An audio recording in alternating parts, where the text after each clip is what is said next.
Hi everyone, I'm going to be showing you how to make a quick, effective hand sanitizing spray. If you can't get access to water and soap in public places, so you can put this bottle into your handbag because it's small. So I'm using isopropyl alcohol, which is 70%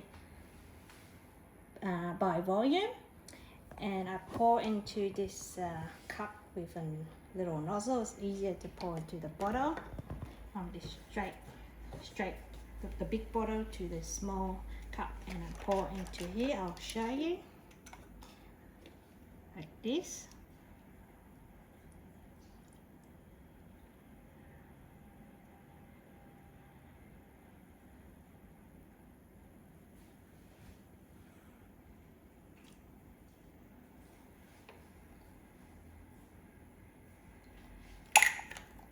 And you can use any essential oil you like.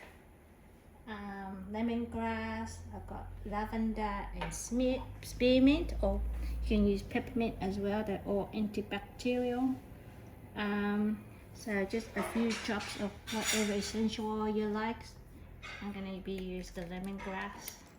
A few drops of the lemongrass.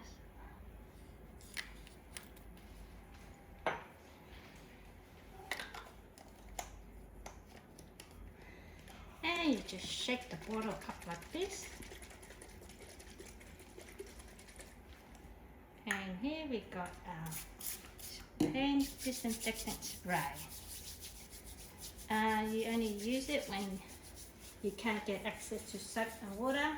Of course, washing your hand with soap and water is the best way to remove germs, but if you can't get to soap and water access, this kills most germs and bacteria. Thank you for watching my video, everyone.